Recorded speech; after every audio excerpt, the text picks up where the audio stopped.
हरियाणा विधानसभा चुनाव के लिए अब जब कुछ ही हफ्ते रह गए हैं, तब बीजेपी और इंडियन नेशनल लोकदल ने मतदान और मतगणना तिथियों को आगे बढ़ाने का अनुरोध किया है।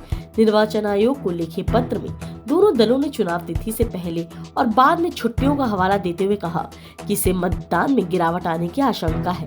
मीडिया रिपोर्ट्स के मुताबिक चुनाव आयोग इससे लेकर जल्द फैसला करेगा, मंगलवार तक इस पर अपना फैसला बता सकता है। वहीं कांग्रेस ने बोला, मतदान और मतगणना तारीखों को बदलने की मांग पर कांग्रेस ने पलटवार कर दिया।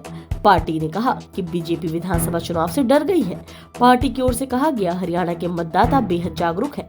वे कहीं छुट्टी मनाने नहीं जाएंगे, बल्कि बीजेपी की छुट्टी करने के लिए बड़ी संख्या में मतदान केंद्र में आकर वोट देंगे। शनिवार को प्रदेश बीजेपी के एक नेता ने कहा कि पार्टी की राज्य इकाई के प्रमुख ने आयोग को पत्र भेजा है। हरियाणा के मुख्य चुनाव अधिकारी पंकज अग्रवाल ने शुक्रवार को ईमेल के माध्यम से आयोग को पत्र मिलने की बात की पुष्टि की है। अग्रवाल ने कहा, हमें प्रदेश बीजेपी से पत्र मिला है और हमने इस पे निर्वाचन आयोग को भेज दिया है। बीजेपी की राज्य चुनाव प्रबंधन समिति के सदस्य वीरेंद्र गर्ग ने कहा, हमने तर्क दिया है कि 1 अक्टूबर को विधानसभा चुनाव की तारीख से पहले वीकेंड पर छुट्टी है और उसके कुछ दिन बाद भी छुट्टियां हैं, जिससे मतदान प्रभावित हो सकता है। गर्ग ने कहा, हमने इस संबंध में आयोग को पत्र लिखा है। बेहतर मतदान फीसदी के लिए अवकाश समाप्त होने के बाद कोई भी नई तारीख ठीक रहेगी। उन्होंने कहा, शनिवार और रविवार को भी अवकाश है।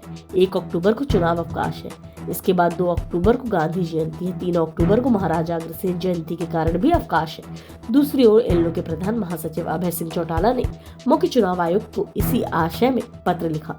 उन्होंने कहा, मतदान प्रतिशत में 15 से 20% की कमी होने की आशंका है। दूसरे चुनाव की तैयारी पर भी असर पड़ सकता है।